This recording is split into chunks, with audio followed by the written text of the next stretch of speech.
Welcome to PDTV. Andhra Pradesh రాష్ట్రంలో 2024 సార్వత్రిక ఎన్నికలు ముగిసిన తర్వాత మరొక ఎన్నికకి సంబంధించి రాష్ట్ర ఎన్నికల సంఘం షెడ్యూల్ అయితే ఇవ్వడం జరిగింది. 2 ఎమ్మెల్యే కోట ఎమ్మెల్సీ స్థానాలకు సంబంధించి కొద్దిసేపు క్రితమే రాష్ట్ర ఎన్నికల సంఘం షెడ్యూల్ అయితే విడుదల చేయడం జరిగింది.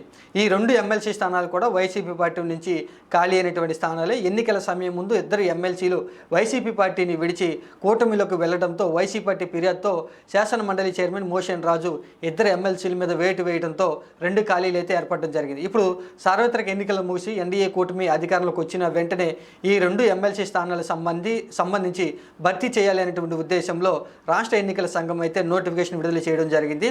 ఈ నెల 25వ తారీఖున పూర్తి స్థాయి నోటిఫికేషన్ అయితే విడుదల చేస్తారు. జూలై 2 నుంచి 2 ఎమ్మెల్సీ స్థానాలకు సంబంధించి నామినేషన్లు అయితే స్వీకరిస్తారు.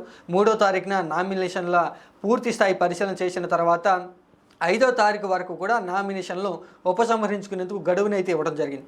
ఇంకా కీలకమైనటువంటి ఎన్నిక 12వ తారీఖునైతే జరగబోతూ ఉంది. ఇక్కడ ఎమ్మెల్యేలు పాల్గొనేటువంటి ఈ ఎన్నికల్లో ఎమ్మెల్యేలు అయితే 2 ఎమ్మెల్సీలను ఎన్నుకోబోతూ ఉన్నారు. ఇక లెక్కల ప్రకారం కనుక చూసుకుంటే ప్రస్తుతం 2024 ఎన్నికల ఫలితాల ప్రకారం కనుక చూసుకుంటే ఆంధ్రప్రదేశ్ అసెంబ్లీలో ఎన్డీఏ కూటమి ఘన విజయం సాధించి 164 సీట్లతో మెజార్టీతో ఉంది కాబట్టి ఈ 2 ఎమ్మెల్సీ స్థానాలు కూడా కూటమి ఖాతాలోకి వెళ్ళబోతూ ఉన్నాయి.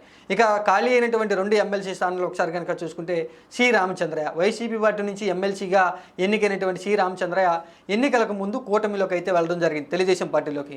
ఇంకొక ఎమ్మెల్సీ స్థానం మహమ్మద్ ఇక్బాల్ అనమాట. ఈయన మీద కూడా వైసీపీ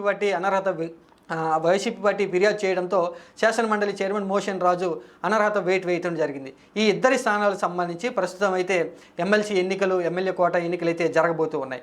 ఇక మరికొద్ది రోజుల్లోనే జరగబోతున్నటువంటి ఈ 2 స్థానాలు కూడా కూటమి ఖాతాల్లోకి వెళ్ళబోతున్నాయి. ప్రస్తుతం ఎన్నికలు ముగిసిన తర్వాత ఎన్డీఏ కూటమిలో చాలామంది కూడా సాధారణ ఎన్నికల్లో సీట్లను త్యాగం చేశారు కాబట్టి ఎమ్మెల్సీ స్థానాలకు సంబంధించి పెద్ద ఎత్తున పోటీ అనేది ఏర్పడుతూ ఉంది. ఇప్పటికే తెలుగుదేశం పార్టీ నుంచి సీటును త్యాగం చేసే వారికి చంద్రబాబు నాయుడు ఎమ్మెల్సీ చేస్తారని హామీ ఇవ్వడం జరిగింది. ఇక జనసేన పార్టీ నుంచి కూడా పవన్ కళ్యాణ్ సీటును త్యాగం చేసిన వారికి ఎమ్మెల్సీని చేస్తానంటూ కూడా పవన్ కళ్యాణ్ కూడా హామీ ఇవ్వడంతో ఈ 2 స్థానాలలో ఎవరు నుంచోబోతూ ఉన్నారు, ఎవరిని ఎంపిక చేయబోతున్నారు, చంద్రబాబు నాయుడు పవన్ కళ్యాణ్ 2 స్థానాలను చెరొకటి తీసుకుంటారు లేదా 2 స్థానాలు కూడా చంద్రబాబు నాయుడే తెలుగుదేశం పార్టీ అభ్యర్థులను బరిలోకి దింపి ఎంపిక చేస్తారా అనే విషయం గురించి కూడా ఒక చర్చ అయితే జరుగుతుంది. ఇంకా ఈ 2 స్థానాలకు సంబంధించి కూటమిలో పెద్ద ఎత్తున కూడా ఆశావాహులు అయితే చాలామంది అయితే కనిపిస్తున్నారు. ముందుగా నారా చంద్రబాబు నాయుడు అయితే తెలుగుదేశం పార్టీ నుంచి పిఠాపురం నియోజకవర్గంలో పవన్ కళ్యాణ్ కోసం సీటును త్యాగం చేసినటువంటి వర్మను అయితే ఎంపిక చేసే అవకాశాలు ఉన్నట్లుగా జోరుగా ప్రచారం అయితే జరుగుతుంది. మరొక స్థానానికి సంబంధించి నారా చంద్రబాబు నాయుడు ఆలోచన చేస్తున్నట్లుగా తెలుస్తుంది.